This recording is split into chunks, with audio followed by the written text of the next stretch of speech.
Magandang araw po sa ating lahat. Pagpalain po tayo ng ating Panginoon. Ako po si Emmanuel o Alejandre at ito po ang aking daily devotion ngayong June 20, 2024. Para po sa ating topic ngayong araw, magfo-focus po tayo sa Proverbs chapter 3 verses 9 to 10 na umiikot pa rin sa ating tema for this week na trusting God in financial matters. Ngayon, ano nga ba ang Proverbs chapter 3 verses 9 to 10? Ang Proverbs chapter 3 verses 9 to 10 po ay naglalaman ng honor the Lord with your wealth and with the first fruits of all your produce. Then your barns will be filled with plenty and your vats will be bursting with wine. Sa Tagalog, parangalan mo si Yahweh sa pamamagitan ng iyong mga kayamanan at mula sa iyong mga pinakamainam na ani, siya ay iyong handugan. Sa gayon, kamalig mo ay lagi nang aapaw, sisidlan ng inumin ay hindi nga matutuyuan. Unang-una po, to give context, gusto ko lang pong i-explain na yung first fruits, ito po yung unang ani natin. Sa ancient times, ito po yung unang ani ng mga sinasaka natin. Ito yung mga pinaka-bountiful na harvest. No? And sa ngayong New Testament po, hindi na to requirement. Pero sa Old Testament, it is required dahil po sa cultural context, no? Kinakailangan po kasi ng first fruits nung kapanahunan ng sinulat ang Old Testament. Pero ngayong New Testament po, first fruits is not a requirement. So, requiring Christians to give first fruits is cultural but not biblical, no? So, hindi na siya ayon sa Biblia. Cultural na siya. Pangalawa, requiring Christians to give first fruits may be considered spiritual abuse. Pwedeng ito'y abuso sa pananampalataya ng isang tao kung nire-require ng isang church yung first fruits, no? Lalong-lalo na kung yung mga binibigay ng ating kapwa mananampalatayang first fruits ay nagagamit lang sa hindi tamang bagay. Pangatlo, requiring Christians to give first fruits is prone to prosperity gospel, no? So, bukod po doon, dahil nabigay ko na yung context ng first fruits, marami po tayong teachings na makukuha sa Proverbs chapter 3 verses 9 to 10. Una po is first fruits as voluntary sacrificial giving is giving the first portion of our income. So yun nga po, yung ani, in context sa ating, siguro kapag tayo nagtatrabaho, hindi naman porket first fruits, ibig sabihin, kailangan prutas lang yung ibigay natin. No, it's pertaining to the blessing of God. Kung ano yung binibigay sa atin ng Panginoon, yung pinaka-bountiful portion nun, ibibigay natin pabalik sa Kanya. Kumbaga, itatanim natin pabalik yung binghin Kanyang inialay upang mas marami pang tutubo na ating aanihin. Pangalawa, first fruits as voluntary sacrificial giving honors the Lord. So, yung first fruits daw po, hindi lang ito para mas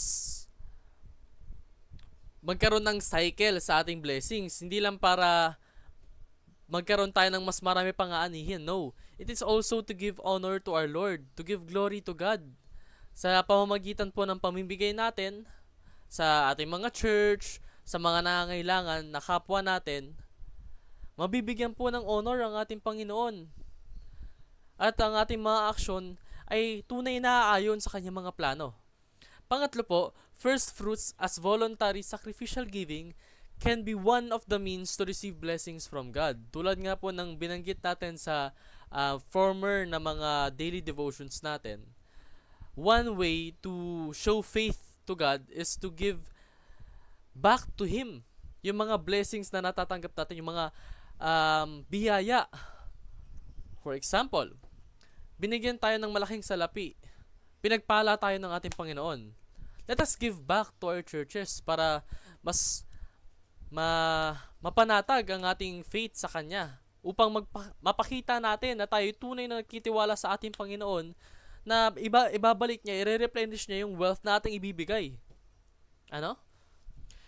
I-apply po natin itong mga natutunan natin sa pamamagitan ng practicing sacrificial giving as a way of thanking and honoring the Lord.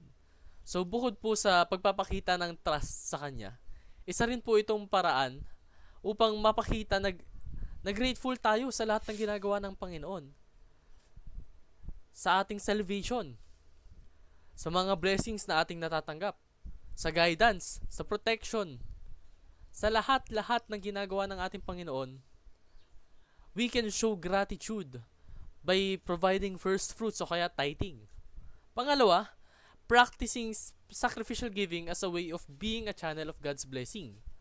So, nabanggit ko po na isa po sa mga pwede natin gawin is pagbibigay tulong sa mga nangangailangan. Ito po ang mabuti at mainam na pamamaraan upang gawin tayong instrumento ng ating Panginoon upang ipalaganap ang mga blessings niya, ang mga pagbibigay niya ng biyaya. Tayo pa'y naging instrumento. Tunay ngang nakakagalak kung tayo'y ginamit ng ating Panginoon upang makatulong sa ating mga kapwa mananampalataya o kaya kapwa na hindi pa namumulat sa pananampalataya sa Kanya. Pangatlo, let's practice sacrificial giving as a way of showing that we trust God to provide for our needs. So, sa sacrificial giving po kasi, yung ibig sabihin na to is kapag nagbibigay tayo ng something sa mga kapwa natin, sa churches natin, hindi po dapat katiting yung binibigay natin. Kaya siya tinawag na sacrificial giving is may sinasacrifice tayo, may inaalay tayo na something of value sa atin. Na kapag nawala, although kumikirot sa puso natin, masaya pa rin tayo, namimigay tayo at nakakatulong tayo in the name of God, diba? So, sa pamamagitan ng first fruits at tithing, mapapakita natin na tunay ngang nagtitiwala tayo sa Panginoon, na alam natin sa ating kaibuturan ng ating puso na mababalik yung blessings na binibigay natin. In fact, God loves a cheerful giver, and He blesses those who bless others.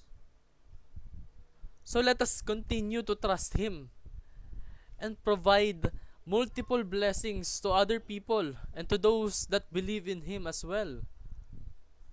Discussion naman po, ito po ang aking sagot para sa tanong ni Pastor Russell na why should we practice voluntary sacrificial giving as an expression of our trust in God?